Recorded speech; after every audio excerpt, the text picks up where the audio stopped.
내 돈 가지고 와 빨리.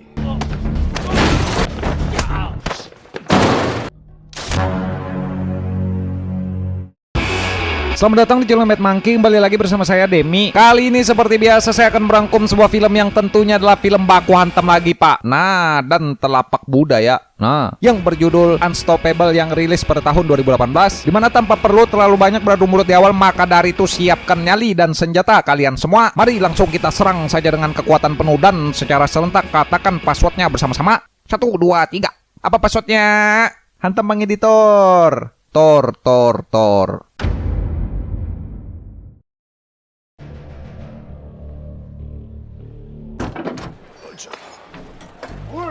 11시쯤 인천항에 무사히 입항했습니다. Film dibuka dengan memperlihatkan seorang penjual ikan di pasar sekaligus kurir pengantaran barang bernama Kang Dongcul, di mana yang namanya pasar di sana pun terdapat sekelompok preman yang selalu mengganggu para pedagang yang diketuai oleh bapak-bapak bernama Kang yang belum membayar jasa pengiriman Dongcul selama berbulan-bulan. Namun Mamang ini masih diceritakan sabar menunggu niat baik si kepala preman. 형, 나 저 끝에서부터 간다. 하트. 다음 주 공주 왔어요. 예. 예, 고맙습니다. 내가 얼마나 기다렸어? 저 새끼한테 아직 물건값 다 못 받았지? 씨 갑질 들어가졌어 아주. 강 사장. 예, 수고하세요. 아, 예, 형님. 단디 듣고 왔지요. Tak lama Dongcul pun mendapat sebuah panggilan telepon dari seorang kenalan lamanya untuk mengajaknya berinvestasi pada kepiting raja yang digadang-gadang dalam sekejap Dongcul ini akan menjadi sukses. Sehingga ketika selesai Dongcul pun sedikit bercerita akan bisnis kepiting raja barusan pada istrinya bernama Jisoo, karena saat itu keuangan rumah tangga mereka sedang sulit, bahkan hutang mereka pun kini sudah menunggak. 할 그럴 때가 아니다. 너 나라에서 붕어빵을 왜 파니 왜 팔아? 알았어. 신세리 오빠. 좀. 아유, 알지. 그럼 알지.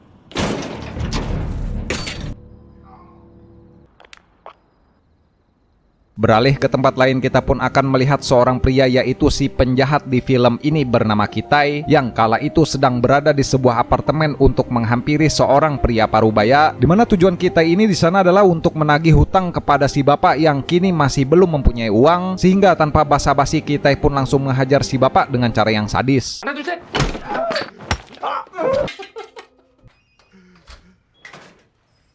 Tak lama menghajar si bapak, anak perempuan beliau pun tiba-tiba saja malah pulang ke rumah, yang seketika melihat para penjahat tersebut sedang sibuk menyiksa ayahnya. Sehingga kita yang melihat si anak bapak ini cantik, ia pun lantas mengurungkan niatnya menghabisi si bapak yang membawa si anak gadis atas pertukaran hutang-hutang bapaknya.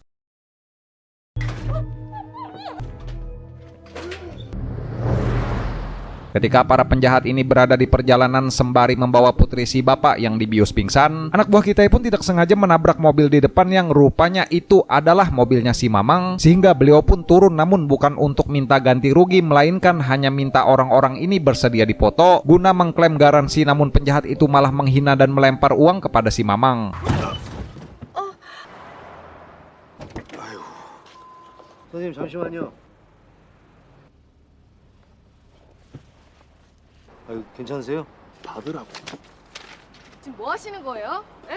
Melihat suaminya dihina, Jisoo pun tidak terima, yang lantas langsung keluar mobil dan memaki-maki. Sehingga kita yang melihat istri Mamang cantik, ia pun turun dan langsung menghajar anak buahnya yang meminta maaf sebesar-besarnya atas perlakuan tidak sopan anak buahnya itu kepada Mamang. Namun kita semua tahu jika itu hanyalah akting dan kita ini pastinya berniat ingin berbuat jahat. 보험 처리하고 연락드리겠습니다.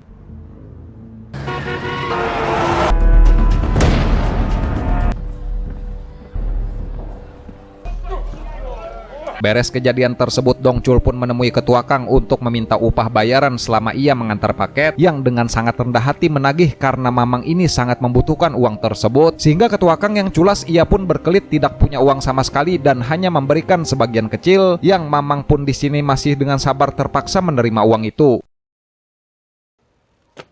나랑 일을 안 할 거야? 아 도대체 배 언제 들어오는 거야? Singkat cerita, beberapa bulan kemudian Dongcul pun bersama temannya Chunsik lantas menunggu kabar dari kepiting raja. Sehingga tak lama beliau pun ditelepon oleh ketua park, yaitu rekan bisnisnya yang mengajak investasi kemarin, di mana ketua park pun mengabarkan jika kapal pengangkut kepiting rajanya mereka rupanya telah ditahan di Laut Cina, dan Mamang harus menunggu lebih lama lagi, yang sepertinya mereka berdua ini sudah kena tipu. 뭐라고 중국을 갔다고? 왜 중국을 갔? 대함 있어? 됐어! Tiba malamnya Dongchul pun mengajak Jisoo untuk pergi dinner makan di sebuah restoran yang kelihatannya mahal untuk merayakan ulang tahun pernikahan mereka yang Dongchul pun di sini memesan seekor kepiting raja. Namun ketika Mamang ingin menyuapi Jisoo, sang istri malah tiba-tiba saja berkata jika ia ingin minta bercerai karena rupanya keadaan ekonomi rumah tangganya mereka kini benar-benar di ujung jurang. 안 돼, 하여튼 안 돼.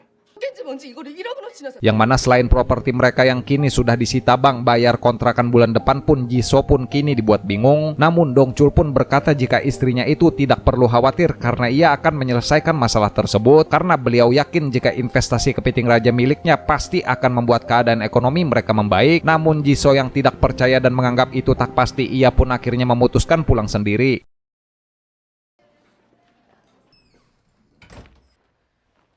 Meskipun Jisoo kini sedang marah dengan si Mamang, rupanya Jisoo ini masih merindukan kehangatan suaminya sehingga ia pun meminta Mamang untuk segera pulang ingin berkelonan yang membuat Mamang begitu senang. Namun ketika sedang menunggu di rumah, tidak lama malah tiba-tiba saja ada orang mengetuk pintu dan mendobrak masuk yang itu ternyata adalah suruhannya Kitai ingin menculik Jisoo.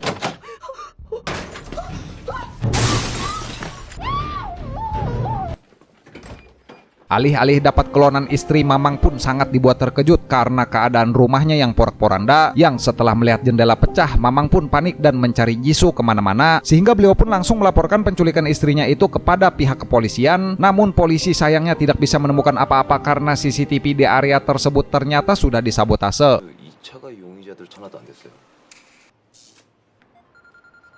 Tak lama kemudian tidak disangka Mamang pun malah ditelepon oleh si penculik yaitu Kitai sendiri yang mengancam jika Mamang ini masih melanjutkan laporannya ke polisi maka Kitai akan membunuh Jisoo. Sehingga penculik itu pun memberikan sebuah penawaran untuk si Mamang guna membahas ini semua dengan membuat janji bertemu di sebuah restoran belut dan membicarakannya secara langsung.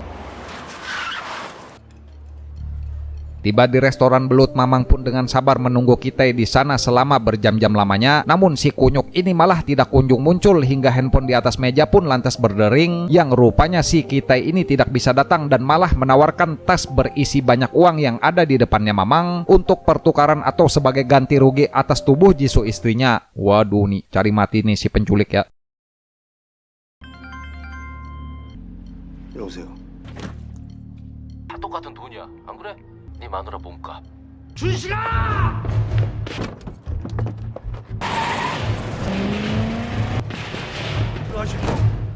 왜 그러세요? 아니라고. 죄송합니다. Berhubung si penjahat ini salah memilih lawan, Mamang pun lantas kembali ke kantor polisi dan memberikan uang tebusan untuk Jisoo yang tadi kepada polisi sebagai sebuah barang bukti. Dimana ketika sudah bolak-balik setiap hari guna melihat perkembangan kasus, pihak polisi pun malah tidak bisa berbuat banyak sehingga Mamang pun minta bantuan Chun-sik untuk menghubungi temannya agar bisa menemukan Jisoo.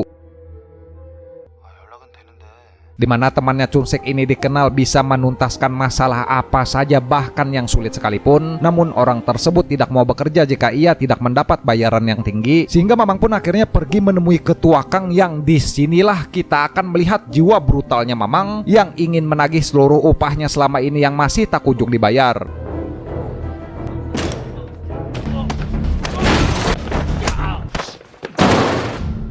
돈 가지고 와 빨리. Dengan tamparan Buddha Express, Mamang pun menghajar anak buah si ketua dan menghancurkan tempat tersebut sehingga Ketua Kang pun langsung melipir ketakutan baru tahu siapa sebenarnya si Dongchul ini. Dimana ketika sudah dapat uangnya, Dongchul pun pergi bersama Chun-sik untuk menemui kenalannya itu yang si orang tersebut kita panggil saja detektif meskipun kelakuannya tidak meyakinkan. 주식아, 내가 지금 뭐 하다 왔는지 아냐? 야, 미자야. Beres ditagih biaya tambahan, Dongchul pun memberikan waktu batasan yaitu dalam 1 hari agar si detektif ini bisa menemukan Jisoo, kalau tidak kontrak perjanjiannya mereka pun akan dibatalkan. Dimana benar saja ketika besoknya rupanya si detektif ini memang lihai dan bisa menemukan siapa saja yang sudah terlibat, yang Mamang pun langsung menuju rumah pelaku yang diduga bersekongkol dengan si penculik.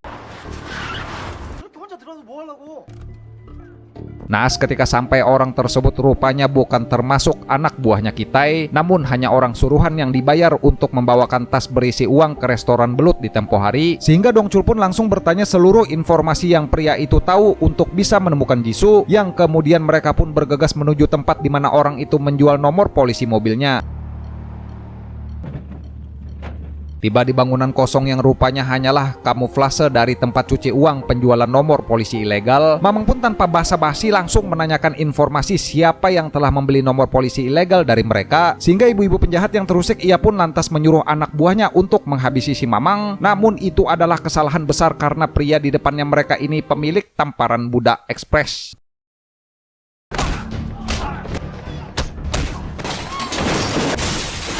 Beres menyikat habis preman, si detektif pun bertanya kenapa Dongcul ini pukulannya keras sekali, sehingga Chunsik pun memberitahu jika si Mamang ini rupanya dulunya adalah seorang bos gangster yang terkenal sangat brutal hingga memiliki sebuah julukan yaitu Banteng karena fisiknya yang kuat dan sangat ditakuti semua penjahat. Namun setelah bertemu Jisoo istrinya, beliau pun memutuskan untuk hidup damai.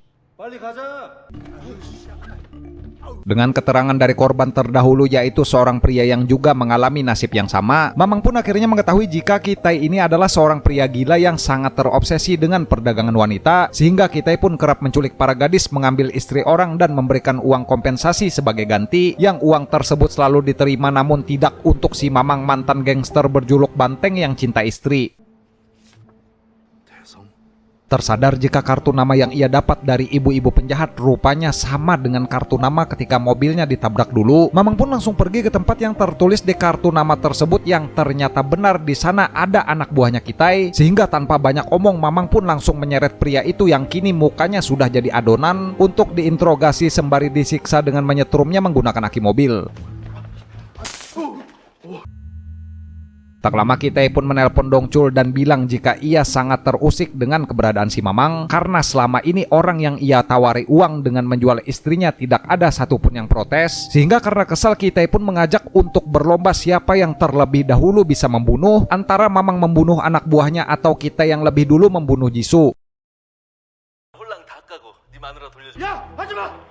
Berhubung tidak mau kehilangan istrinya, Mamang pun terpaksa harus mengikuti permainan Kitai, sehingga beliau pun terpaksa harus membunuh anak buahnya Kitai sebelum Jisoo yang tewas, dimana setelah itu Kitai pun meminta uangnya dikembalikan tanpa kurang sepeser pun jika mau istrinya selamat, yang anak buahnya Kitai tadi rupanya tidak dibunuh Mamang melainkan hanya pingsan saja.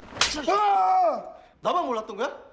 Berhubung Mamang Dongcul yang tidak mau istrinya kenapa-napa, beliau pun kini terpaksa harus mencuri dan mengambil kembali tas berisi uang yang dulu pernah ia serahkan ke polisi sebagai sebuah barang bukti, sehingga si detektif dan si bapak kocak pun juga ikut turut membantu dengan menyamar sebagai kejaksaan negeri, meskipun usaha mereka berdua ini tidak mudah karena hampir saja penyamarannya terbongkar. Beruntung Mamang Dongcul gerak cepat dengan membuat sebuah keributan di luar kantor polisi, sehingga perhatian semua orang pun teralih dan tim kocak di dalam bisa mengambil uang tersebut. Dimana di sisi lain kita pun akan melihat Jisoo yang saat ini tengah berusaha kabur dari tempat pengurungan mereka, yang itu dilakukan bersama korban lain bernama Soyun dengan membuka paksa jendela teralis. Nah, ketika Jisoo kini sudah kabur dan giliran Soyun, mereka berdua pun malah kepergok oleh salah satu anak buahnya Kitai dan Soyun pun terpaksa harus kembali tertangkap, sehingga Jisoo pun kabur dari tempat itu dengan melompat ke gedung sebelah dan memberhentikan sebuah taksi. Namun sialnya ketika hampir sampai di kantor polisi, Jisoo pun berhasil ditangkap lagi oleh Kitai dan anak buahnya. Mamang yang kini tiba di persembunyian Kitai, beliau pun langsung menggunakan tamparan budak ekspres, sehingga tim kocak pun yang ada di luar bertugas menyelamatkan para gadis yang sebelumnya telah disandra. Dimana kita pun di sini akan melihat Mamang Dongcul seperti biasa membabat habis anak buah Kitai seorang diri, meskipun musuh terakhir beliau ini adalah pria berbadan tinggi besar yang tenaganya kuat. Tak lama polisi pun akhirnya tiba untuk menyelamatkan para gadis yang telah diculik. Yang di tempat lain Dongcul pun terus mencari Jisoo, namun si Mamang ini malah tidak sengaja bertemu Kitai di tengah jalan, sehingga tanpa basa-basi Mamang pun langsung tancap gas hingga terjadilah aksi kejar-kejaran mobil. Namun usahanya Mamang tidaklah mudah karena istrinya berada di mobil musuhnya tersebut.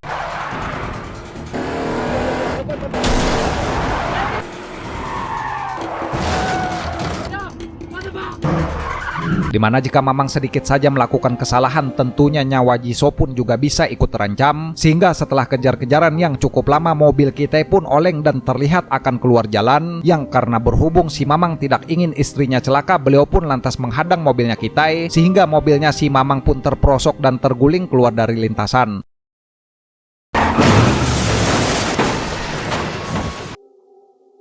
Melihat mobilnya Mamang hampir hancur, kita pun mengira jika pria tersebut kini sudah sekarat, sehingga ia pun berniat menghabisi Mamang. Namun Anda salah, gangster terkuat berjuluk Banteng tidak mungkin tewas semudah itu. Yang Mamang pun langsung menghajar kita dengan brutal karena berani-berani lancang menculik istrinya. Yang tak lama para polisi pun berbondong-bondong datang mengamankan penjahat tersebut.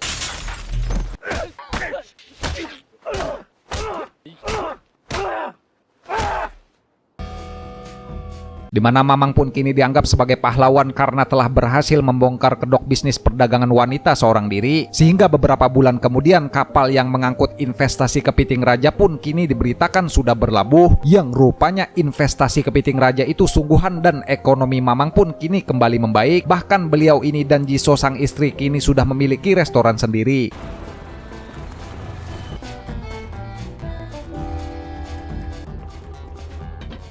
아이고 좋네. 아유 감사합니다. Tamat, ya mungkin segini aja Pak untuk pembahasan rangkuman film Baku Hantam kali ini ya. Nanti seperti biasa kita cari film yang brutal-brutal lagi, film yang tidak takut dengan apapun Pak. Nah, dan film yang saling menempeleng lagi ya, seperti biasa aja nih. Seperti biasa nih saya mengucapin terima kasih banyak nih buat kalian yang sudah nonton, dan terima kasih banyak juga buat bapak-bapak yang sudah subscribe ke channel ini ya. Kolom komentar tersedia di bawah Pak. Silakan mengutarakan pendapat kalian tentang apapun saja di situ ya. Nah, bebas Pak. Saya Demis selaku voiceover channel Bengis Divisi Pergulutan Ulung Duniawi pamit izin kabur dulu. Jaga kekuatan tubuh masing-masing dan sampai bertemu lagi di video selanjutnya Pak. Wassalamualaikum warahmatullahi wabarakatuh.